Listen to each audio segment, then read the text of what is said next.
Exile is not just the absence of home, it is a slow burning away of hope, like a lone firefly swallowed by a storm.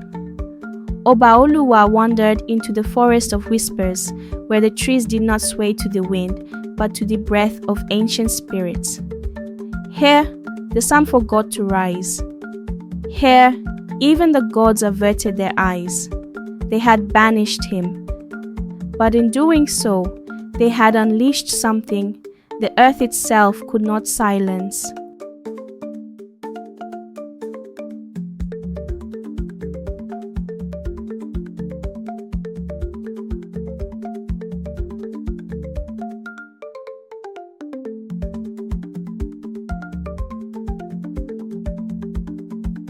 The forest greeted him not with welcome, but with warnings.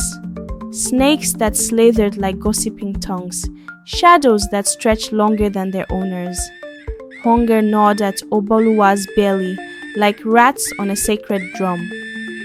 Days melted into nights, nights into madness. At times he thought he heard Adesewa's voice, soft, calling, like a river singing to lost travelers. But it was only the wind, mocking him. But the forest was not done with him. It was just beginning to tear at his very soul. First came the trial of the mountain storm. A tempest rose so fierce that it shook the earth, and for 2 full days, Obaoluwa was tossed by winds that howled like the tortured spirits of warriors long dead.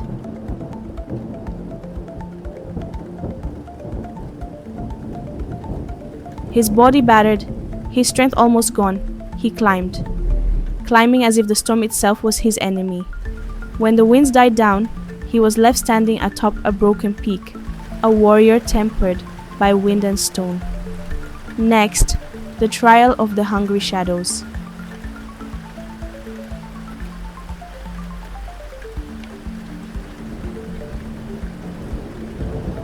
Dark figures appeared from the corners of the forest, creatures that moved without sound, that thrived on the despair of men. They came for him in the night, silent and swift as death. But Obaoluwa fought them with the last of his strength, his fists driven by rage and hunger. By the dawn, the shadows were no more, dissolved by the light of his spirit.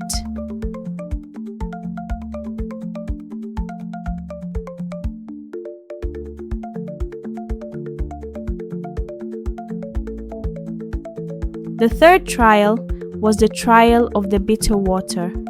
He found himself at the banks of a poisoned river, a river that could cleanse or drown depending on the drinker. Many had tried and failed. Their bodies now floated, bloated, reminders of the peril. But Obaoluwa did not drink to quench thirst. He knelt and offered his blood. The river parted for him, a silent acknowledgement of the sacrifice. And then, the trial of the silent watchers. He wandered into a clearing, only to find himself surrounded by eyes. Eyes that watched from every direction, invisible but ever present. These were the souls of the lost, the betrayed, the forgotten. He stood tall, unblinking, unyielding, staring back at them, letting them witness his soul's flame burn. When the morning broke, the eyes faded into the forest, leaving only the echo of their gaze.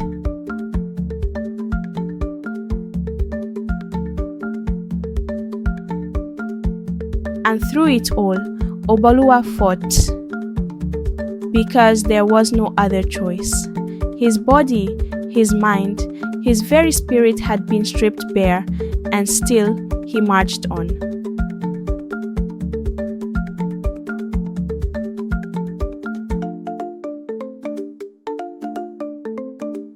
There, Under a giant Iroko tree, whose roots gripped the earth like the hands of buried giants, he met them. The spirits, old men without faces, mothers carrying calabashes filled not with water, but with forgotten tears.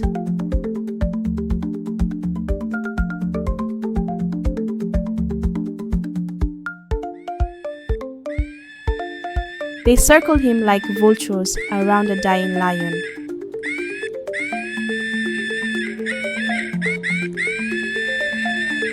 Obaoluwa fell to his knees, weak, broken, defeated, and the spirit spoke. You seek life, but life does not seek you. You seek love, but love has cast you out. What then do you have left, son of hunters? With a voice rough like dry harmattan wind, Obaoluwa answered, I have only my name, only my breath, only my spirit, stubborn like the mountain.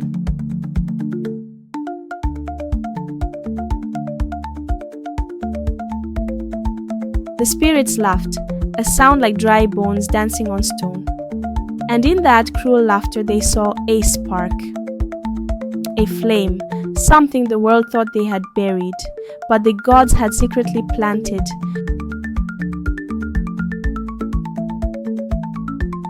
The spirits placed before him three paths, the path of forgetting. To lose his memories and live in peace, the path of revenge, to return and burn the village that betrayed him. The path of sacrifice, to become more than a man, but lose everything he ever loved.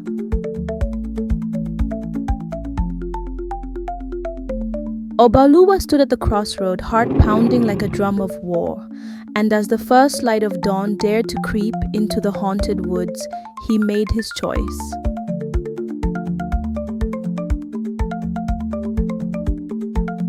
But choices, like debts, must always be paid in blood.